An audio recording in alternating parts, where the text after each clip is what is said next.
सभी लोगों को प्रणाम, पहला नमस्कार। कैसे हैं आप सब लोग? आज देवोत्थान एकादशी है। आप लोगों को देवोत्थान एकादशी की हार्दिक शुभकामनाएं, जो कार्तिक शुक्ल पक्ष की एकादशी में होती है। इस दिन आज के दिन से भगवान विष्णु, आज के दिन तुलसी का विवाह कल को होगा। आज के दिन भगवान विष्णु अपनी सैया से उठ जाते हैं, कहते हैं। तो उसकी कथा मैं आप लोगों के सामने सुना रही हूँ। जगत पिता ब्रह्मा जी ने कहा, हे नारद, अब मैं पापों को नष्ट करने वाली तथा पुण्य की भक्ति प्रदान करने वाली प्रबोधनी एकादशी की कथा वर्णन करता हूँ।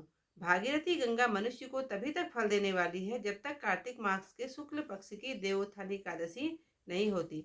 नारद जी ने पूछा, हे जगत पिता, एक बार भोजन करने तथा रात्रि में भोजन करने और पूरे दिन उपवास करने से क्या क्या फल प्राप्त होता है, उसे आप विधिवत समझाइए।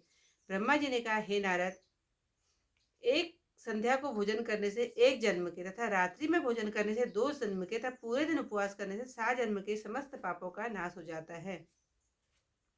जिस वस्तु का त्रैलोक्य में मिलना दुर्लभ होता है, वह वस्तु देवोत्थानी एकादशी के व्रत से मिल जाती है। देवोत्थानी एकादशी के प्रभाव से सुमेरु पर्वत के समान पाप भी तुरंत क्षीण हो जाते हैं।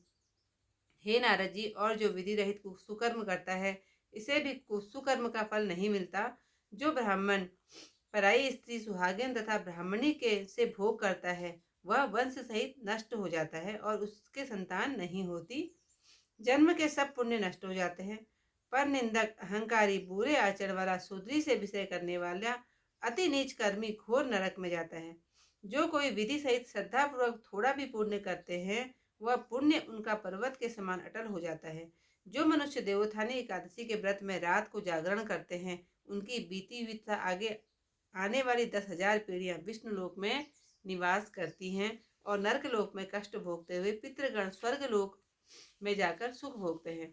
ब्रह्म हत्या आदि महान पाप भी इस प्रबोधनी एकादशी से प्रभाव से नष्ट हो जाते हैं।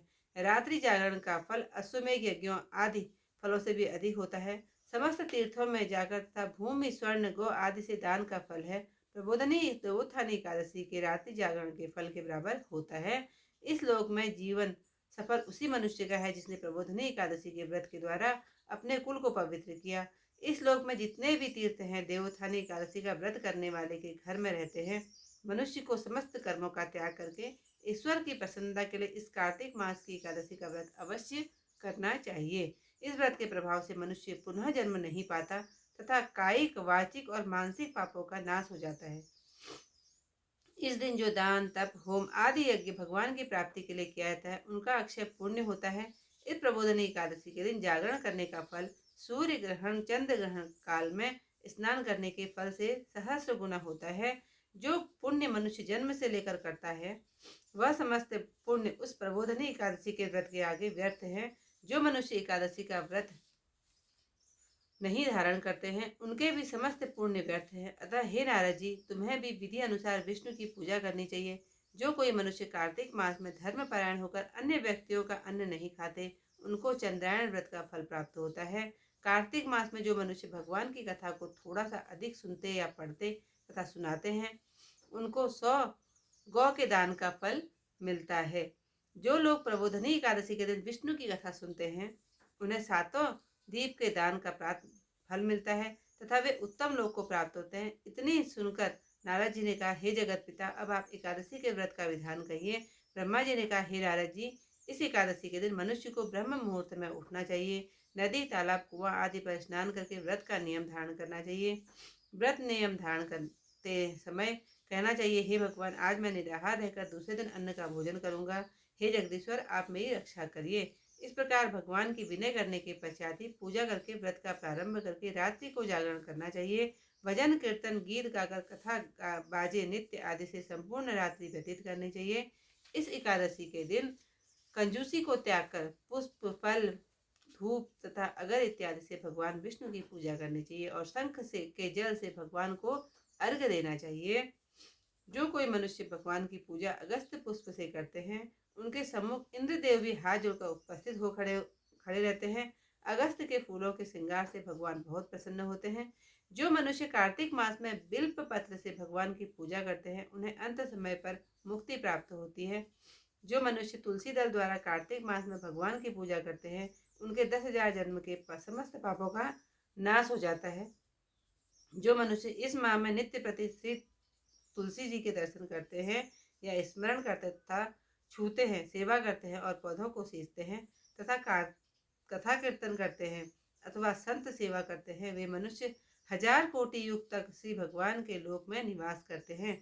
कार्तिक मास में जो लोग तुलसी जी का वृक्ष लगाते हैं, उनके कुटुंब में पैदा होने वाले मनुष्य प्रलय काल के अंत तक विष्णु लोक में रहते हैं। और जो मनुष्य कदम्ब पुष्प से भगवान विष्णु की पूजा करते हैं, वे लोग यमराज के यातनाओं को नहीं भोगते। और जो मनुष्य गुलाब के पुष्प से भगवान की पूजा करते हैं, उनको मुक्ति लाभ होता है। अशोक तथा बकुल के पुष्पों से भगवान की पूजा करने पर अंत काल तक वह पूजा करने वाला अशोक रहता है। सफेद और लाल कनेर में विष्णु भगवान की पूजा करने पर विष्णु भगवान सदा प्रसन्न रहते हैं। जो मनुष्य कार्तिक मास में भगवान विष्णु की पूजा तुलवादल से करते हैं, वे पुरुष पूजा के फल से भी 100 गुना फल अधिक प्राप्त करते हैं। समीपत्र से भगवान की पूजा करने वाले मनुष्य सरलता से यमराज के भयानक मार्ग को पार कर जाते हैं और आवागमन से छूट जाते हैं। जो भगवान की पूजा चंपक पुष्पों से करते हैं या स्वर्ण केतुकी के पुष्प भगवान पर चढ़ाने वाले मनुष्यों के करोड़ों जन्म के पाप नष्ट हो जाते हैं। श्वेत दीप में स्नान प्राप्त करने वाले मनुष्य को पीले तथा रक्त वर्ण के कमल पुष्पों से भगवान विष्णु की पूजा करनी चाहिए।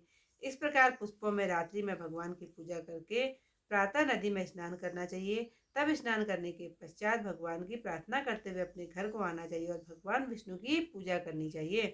तत्पश्चात ब्राह्मणों को भोजन कराकर दक्षिणा से क्षमा प्रार्थना करें। फिर भोजन, वस्त्र, गौ तथा दक्षिणा देकर गुरु की पूजा करनी चाहिए।